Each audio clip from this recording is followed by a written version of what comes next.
పిన్నెల్లి విశ్వేశ్వరరావు, భారతదేశంలో బోల్డ్ అంత డబ్బు ఉంది. ఇది ఎవరో చెప్పలేదు, అమెరికా అధ్యక్షుడు ట్రంప్ చెప్పారు.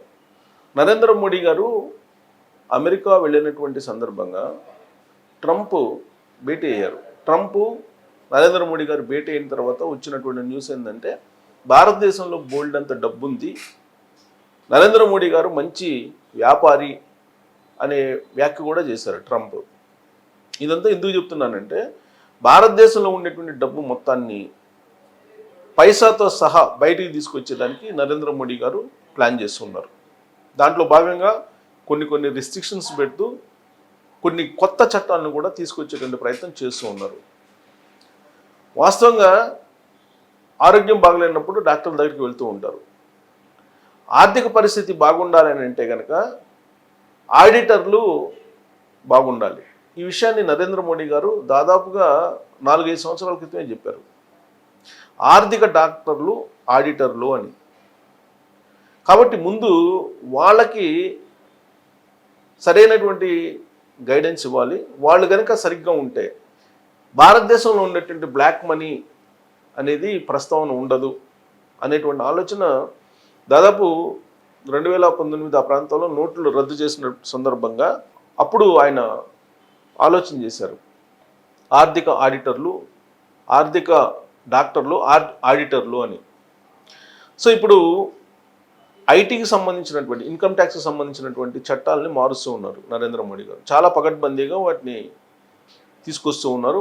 ప్లస్ ఐటీ అధికారులకు విశేషమైనటువంటి అధికారాలు ఇస్తూ ఒక చట్టాన్ని కూడా తీసుకురాబోతున్నారు. అది అనుకున్న దాని ప్రకారం జరిగితే ఈ ఏడాది లోపే జరిగేటువంటి అవకాశం ఉంది. ఎప్పుడైనా సరే ఐటీ అధికారులు మీ గ్యాడ్జెట్ని కానీ, మీ ల్యాప్టాప్స్ని కానీ, లేదా మీకు సంబంధించిన ఈమెయిల్స్ని కానీ అన్నిటినీ చెక్ చేసుకునేటువంటి అధికారం ఐటీ అధికారులకి ఇస్తూ ఉన్నారు. సాధారణంగా సిబిఐకి కొన్ని అధికారాలు ఉంటాయి, ఈడీకి మరికొన్ని అధికారాలు ఉంటాయి, ఐటీకి కొన్ని అధికారాలు ఉంటాయి. ఏదైనా అవినీతి కార్యకలాపాల మీద కేసును విచారించాల్సిన పరిస్థితి వస్తే ఈ మూడిటికి సంబంధించినటువంటి సమన్వయం అవసరం. అలా కాకుండా ఇక నుంచి ఆర్థికపరమైనటువంటి నేరాలకు ఐటీ అధికారులకే పూర్తి అధికారాలు ఇస్తూ కేంద్ర ప్రభుత్వం ఒక నిర్ణయం తీసుకోబోతుంది. దానికి సంబంధించినటువంటి న్యూస్ భారతదేశ వ్యాప్తంగా ఇవాళ ఒక పెద్ద చర్చనీయాంశమైంది. దాని ప్రకారం ఐటీ అధికారులు పవర్ఫుల్ కాబోతూ ఉన్నారు. అవినీతి చేసినటువంటి వాళ్ళ మీద ఏ స్థాయిలోనైనా ఏ మూలకైనా వెళ్ళి ఎంక్వైరీ చేసేటువంటి అధికారం ఐటీ అధికారులకు ఇస్తూ కేంద్ర ప్రభుత్వం నిర్ణయం తీసుకోబోతుంది. బ్లాక్ మనీ అనేది భారతదేశంలో ఉండకూడదు అనేటువంటి కాన్సెప్ట్ తోటి నరేంద్ర మోడీ గారు ముందుకు వెళ్తున్నట్టు కల్పిస్తుంది. అందుకే రాబోయేటువంటి రోజుల్లో ఆడిటర్లకు పవర్ ఇస్తూ తయారు చేసినటువంటి బిల్లు ఏదైతే ఉందో అదే బిల్లులో, అదే చట్టంలో ఆడిటర్లని బాధ్యులుగా చేస్తూ క్లాజులు కూడా పెట్టారని చెప్పి కూడా తెలుస్తుంది. ఎలాంటి క్లాజులు అంటే ఒకవేళ బ్లాక్ మనీకి అవకాశం ఉండేలాగా వాళ్ళు కనుక రిటర్న్స్ వేయటం జరిగితే లేదా ఆడిట్ చేయటం జరిగితే ఆడిట్ రిపోర్ట్లో తప్పు ఉంటే వాళ్ళని బాధ్యులను చేస్తూ వాళ్ళకు ఉండేటువంటి లైసెన్స్ను కూడా రద్దు చేసేటువంటి చట్టం రాబోతుంది.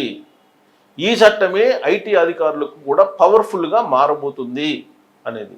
అయితే ఇప్పుడు తాజాగా వచ్చినటువంటి న్యూస్ని ఒకసారి చూద్దాం. ఇది క్లోజప్లో కూడా మీరు చూడొచ్చు.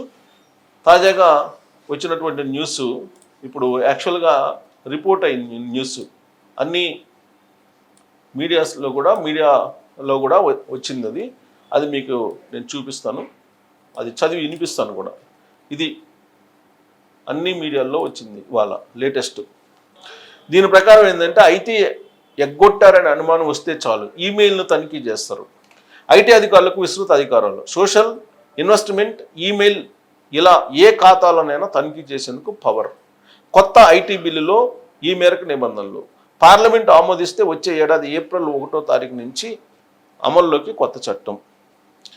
ఆదాయపు పన్నును ఎగ్గొడుతున్నారన్న అనుమానం వస్తే చాలు ఐటీ అధికారులు మీ సోషల్ మీడియా ఖాతాలను, వ్యక్తిగత మెయిళ్లను, బ్యాంక్ అకౌంట్లను, ఆన్లైన్ ఇన్వెస్ట్మెంట్, ట్రేడింగ్ ఖాతాలను తనిఖీ చేయవచ్చు. కేంద్ర కేబినెట్ ఇటీవల ఆమోదించిన కొత్త ఐటీ బిల్లు ఇందుకు అధికారం కల్పిస్తుంది.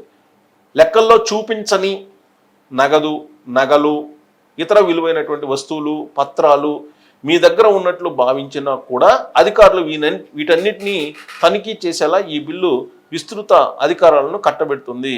ఇక్కడ చూడండి, చాలా ఇంపార్టెంట్ ఈ బిల్లులో, లెక్కల్లో మీరు చూపకుండా ఉన్నటువంటి నగదు అంటే డబ్బు, నగలు అంటే ఆభరణాలు, బంగారం, ఇవన్నీ ఇతర విలువైనటువంటి వస్తువులు, మీకు ఏ వస్తువులు ఉంటే అవన్నీ కూడా ఖచ్చితంగా రిటర్న్స్లో పొందుపరచాల్సిందే. విలువైనటువంటి వస్తువులు, పత్రాలు కూడా మీ దగ్గర ఎలాంటి పత్రాలు ఉన్నాయి కూడా చూపించాల్సిందే. ఈ అధికారాలు ఉన్నట్లు భావించినా, అంటే ఇవన్నీ నమోదు చేయలేదని భావిస్తే కనుక అధికారులు వీటన్నిటిని తనిఖీ చేసేలా ఈ బిల్లు ఉంది. ఇప్పటివరకు ఐటీ అధికారులు ఏంది, ఆదాయానికి మించినటువంటి ఆస్తులు ఉంటే మాత్రమే వాళ్ళు రైడ్ చేస్తున్నారు, అంతవరకు తనిఖీ చేసి వెళ్ళిపోతున్నారు. అలా కాదు, ఇక నుంచి మొత్తం అన్నీ చెక్ చేస్తారు. మీ దగ్గర ఉన్న నగదు ఏంటి, పత్రాలు ఏంటి, ఆభరణాలు ఏంటి, ఇవన్నీ కూడా. సో ప్రస్తుతం అమల్లో ఉన్న ఐటీ ప్రకారం ఎవరైనా పన్ను ఎగవేస్తున్నారన్న అనుమానం, సమాచారం ఉంటే వారి ఇండ్లు, ఆఫీసులు, లాకర్లు, అల్మరాల తాళాలు పగలగొట్టి సోదాలు నిర్వహించేందుకు మాత్రమే ఐటీ అధికారులకు అధికారం ఉంది. కానీ కొత్తగా తీసుకురానున్న చట్టంలో వర్చువల్ డిజిటల్ స్పేస్ను కూడా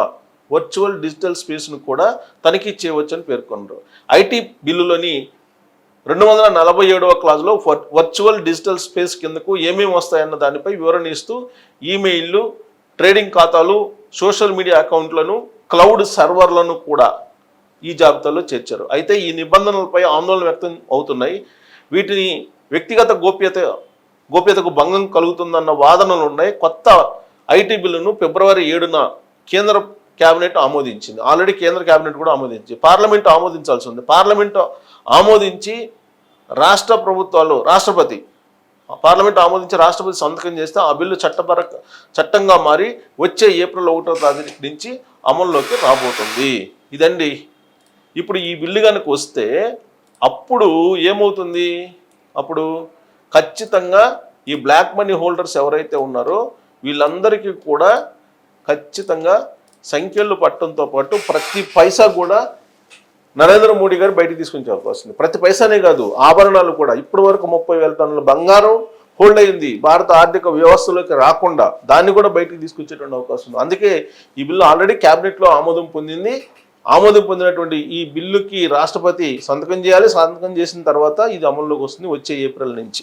కాబట్టి వచ్చే ఏప్రిల్ నుంచి వచ్చేటువంటి ఈ బిల్లులో ఆల్రెడీ రిపోర్ట్ కానేటువంటి అంశం ఏంటంటే నేను ప్రస్తావిస్తున్నాను. ఎందుకంటే నరేంద్ర మోడీ గారు గతంలో కూడా ప్రస్తావించారు కాబట్టి ఖచ్చితంగా నరేంద్ర మోడీ గారు ఆ క్లాస్ కూడా పెట్టుంటారు ఆడిటర్ల మీద. ఆడిటర్లు ఫస్ట్ ఆర్థిక నేరగాళ్లకు ప్రోత్సహిస్తూ ఉంటారు. వాళ్ళు అంటే లూప్ హోల్స్ అన్నీ చెప్తూ ఉంటారు అనమాట. ఆ ఆడిటర్లని కనుక కట్టడి చేయగలిగితే ఈ రిటర్న్స్లో, ఐటీ రిటర్న్స్లో తప్పు జరగదు.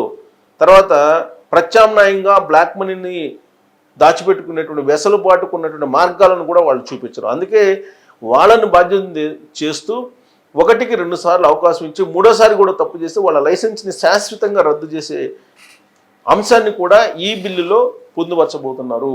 కాబట్టి ఆడిటర్లను కట్టడి చేసినందువల్ల బ్లాక్ మనీ ప్రతి పైసా కూడా బయటకు వచ్చేటువంటి అవకాశం ఉందా, లేదంటే ఇంకా ఈ బిల్లుని మరింత టైటన్ చేయాల్సినటువంటి అవసరం ఉందా అనే దాని మీద మీరు మీ అభిప్రాయాన్ని తెలియజేయచ్చు. Thank you.